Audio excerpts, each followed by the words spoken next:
આપણે જોઈએ છીએ કે વર્ષની ખૂબ સરસ રીતે વાત કરી, તો ખરેખર વર્ષ કોને કહેવાય? કારણ કે આપણે જોઈએ છીએ કે આગળ વર્ષો જે બધા છે એમાં 52 દિવસ કરો, 52 સોમવાર, 52 મંગળવાર, બુધવાર, બધા 52 કરો એટલે કેટલા થાય? 366. પાછું બરફ બદલી જાય છે, 52 માં જ બધા રમે છે. એવી રીતે ખરેખર આપણા 52 તત્વોનો આ દેહ છે, અને 52 તત્વોના દેહથી જ્યાં સુધી બહાર આપણે નીકળતા નથી ત્યાં સુધી આપણું પોતાનું સ્વરૂપ નક્કી થતું નથી. અને પોતાનું સ્વરૂપ જો નક્કી થઈ જાય પોતાને, તો આ દુનિયામાં બીજું કઈ બાકી રહેતું નથી. પોતાના એક સ્વરૂપ સાટવું આ બધી માથાકૂટ છે. અને પોતાનું સ્વરૂપ જેને જણાઈ ગયું છે અને પોતાની સ્વરૂપમાં જેની મસ્તી લાગી ગઈ છે, એને કહેવું પડતું નથી બીજું કાંઈ. એને કોઈ કહેવાની વસ્તુ રહેતી પછી નથી. તો એવી વસ્તુ છે, પણ સંતોએ આગળ કીધું છે એનો આપણે ખરેખર વિચાર કરવાનો છે, એક એક શબ્દનો. અને જો આપણે વિચાર કરીએ ને તો આપણને ખબર પડે કે સંતોએ જે કીધું બધું યોગ્ય જ હોય, પણ છતાં આપણા કારણ કે આપણી સુરતામાં બેસતું નથી. તો એનું કારણ શું છે કે આપણી દોટ બધી બહાર છે, અને બહારી દોટ છે ને ત્યાં સુધી આપણને નક્કી થવાનું નથી. જ્યારે કારણ કે પોતાના સ્વરૂપમાં જ્યારે દ્રષ્ટિ લાગે અને પોતાના સ્વરૂપમાં જ્યારે પોતાનું સ્વરૂપ દર્શાય ત્યારે જ ખરેખર પોતાનો આનંદ આવે છે. ત્યાં પહેલા આનંદ આવતો નથી, ગમે એમ કરો તેમ. એટલે જે સંતોએ જે વાણીની અંદર જે કાંઈ વર્ણન કર્યું છે એ સત્ય છે. કારણ કે આપણને ખબર છે કે એક સમજાવવાનું હોય તો એક મનને સમજાવવાનું, બીજા કોઈને સમજાવવાનું નથી. એક જો મન સમજી જાય તો આ જગત જીતતા જરીએ વાર લાગવાની નથી. પણ ખરેખર આ મન માનતું નથી કોઈ કાળે. કારણ કે મનને કાક ને કાક કસુંબા છે, કાક ને કસુંબા, અને એ કસુંબા કોઈ વાતે પૂરા થતા નથી. પછી કહે છે મારે મન નથી, મૂળે માયા નથી, આ જગત નથી, એવું કહે છે, પણ એવું પાછું હોતું નથી. એ સ્વરૂપે જ્યારે પહોંચી જાય ને ત્યારે જ કહેવાય છે, ત્યાં સુધી કહેવાતું નથી. એમ ગુરુ મહારાજે જ્યારે આપણને આ સ્વરૂપ ઓળખાયું છે, અને એ સ્વરૂપ જ ખરેખર પોતાનું છે. કારણ કે એ તો બધી વસ્તુ એને ઉપજાવતા ક્યાં ઠેઠ લઈ ગયા. કારણ કે યુક્તિની યુક્તિ કરીને યુક્તિમાં બધું સમજાયું છે કે ભાઈ આનું આ છે, આનું આ છે. વિશ્વ વ્યાપક કર્યો, વિશ્વ વ્યાપક થી પછી જોયો તો પાછો પોતામાં લાવી સમજાયો કે હવે તારી સિવાય બીજો કોઈ નથી. આખા વિશ્વ વ્યાપક કરી દીધો, કોઈ તારા વગર જગ્યા ખાલી નથી. તું જ્યાં લલકાર કરીને તું જ છો, બીજો કોઈ છે નહીં. આવું સાક્ષાત સ્વરૂપ આપણને ખરેખર ગુરુ મહારાજે ઓળખાયું. અને આપણે તો એમ માનો તો કાયમ 72 વર્ષ જ છે, બરાબર ને? કારણ કે આપણે તો ઠરીને ઠામ બેસી જઈએ ને તો 72 વર્ષ. કારણ કે બેસતું, બરાબર, તું ક્યાંક તો જગ્યા પર એક જગ્યા પર બેસી જાય ને તારી જગ્યા પર તો કઈ કરવું પડે નહીં. એટલે સંતોને લખવું પડ્યું, સદગુરુએ બનાવ્યું નાવ, એમાં બેઠું એક રાગ અધોસાળ ઉતરી જાય, ગુરુજીનું શું વાક, બરાબર?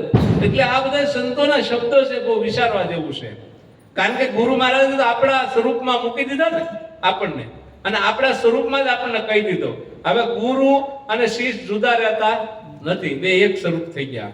એક સ્વરૂપ છે, જેમ બરફ અને પાણી જુદા રહેતા નથી, એમ ઓતપ્રોત બે એક થઈ ગયા. એક કરી બતાવ્યા ત્યારે આપણને ખબર પડી કે ખરેખર આ સ્વરૂપ કેવું છે.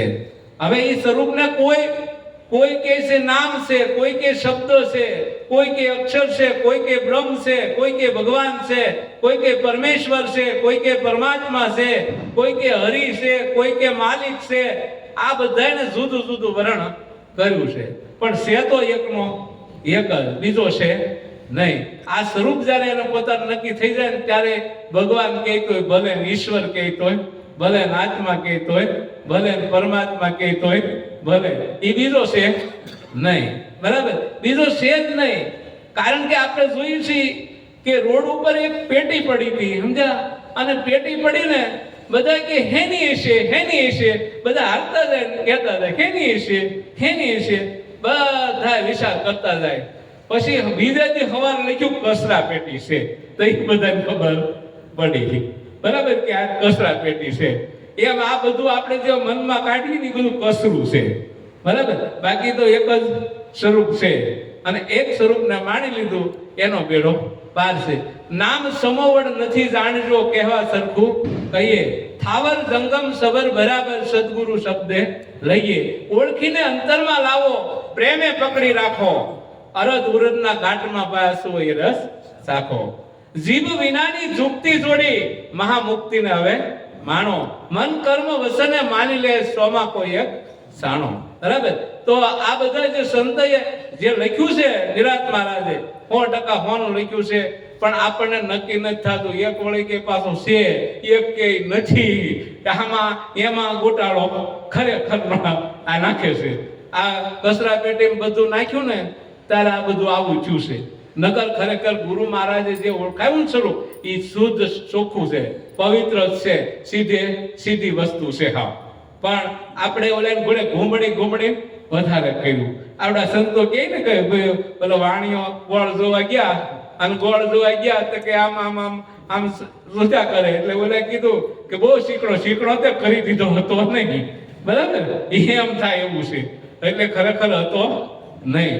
એટલે જેમ છે તેમ છે જ પરમાત્માનું સ્વરૂપ, અને એ જ આપણું પોતાનું સ્વરૂપ છે. એવી રીતે આપણને ખરેખર લાલજી મહારાજે મૂકી દીધા છે, અને આપણે એ જ વિચાર આપણે કાયમ કરવાનો છે. એટલે સંતોએ જે કાંઈ કીધું છે એ સત્ય કીધું છે, એને માણવા માટે આપણે એવી તૈયારી હોવી જોઈએ. આપણે એને માણવાનું છે. જાણી તો પદ લીધું છે, પણ એને માણીએ ને તો આપણને આનંદ આવે છે. કારણ કે આનંદ તો ક્યારે આવે છે? આપણને જયારે સમજણ બેસવાની ત્યારે, ત્યાં સુધી આનંદ આવવાનો નથી. બીજા આપણને હજાર સમજાવે તોય મેળ પડવાનો નથી.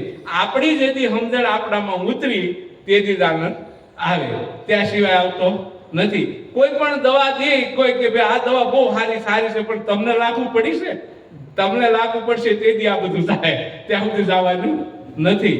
એમ ગુરુ મહારાજની વસ્તુ છે. પોતે પોતાનો આનંદ પોતાને કરવાનો છે, અને પોતે પોતાનો આનંદ થઈ જાય તો આ દુનિયામાં બીજું કાંઈ રહેતું નથી. એટલે પોતાનો આનંદમાં પોતાને રહેવાનું, બરાબર. અને આનંદ જો પોતાનો હશે તો એ સ્વરૂપ દર્શાવે જેમ છે એમ.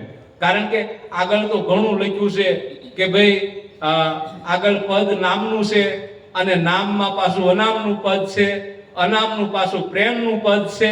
આગળ તો કયો શાસ્ત્રમાં કડમશન કરી છે, પણ આપણને સમજાય તો એ થવાનું છે, ત્યાં સુધી થવાનું નથી. લાલજી મહારાજે આપણે સરળ રીતે જ્ઞાન ચોખ્ખું આપી દીધું છે કે આ સિવાય હવે કોઈ છે નહીં. બધાને એક પદમાં મૂકી દીધા, બીજું કોઈ પદ છે નહીં. તો આવું ગુરુ મહારાજનું પદ છે. આપણે બધાને ખરેખર ભેગા બેહીને આનંદ કરવાનો છે, અને આનંદ કરી લઈએ તો આ દુનિયામાં બીજું કાંઈ બાકી રહેતું નથી, બરાબર છે. આ તો સ્નેહ મિલન છે. સ્નેહ એટલે પ્રેમ કહેવાય, અને પ્રેમ એવો હોવો જોઈએ કે કાયમ આવો નવો રહે. કારણ કે આપણી લાગણી છે, આપણી ભાવના છે, તો અવશ્ય પ્રેમ રહીને રહે. આત્માનો પ્રેમ કોઈ જાય નહીં. તો આપણે આત્મા પ્રેમ કરવા માટે ગુરુ મહારાજ આપણે જ્ઞાન આપ્યું છે, અને આત્માનો પ્રેમ થઈ જાય બીજું કઈ પ્રેમ હોતો નથી. તો આવું પદ ગુરુ મહારાજનું છે ને છે. સદગુરુ મહારાજની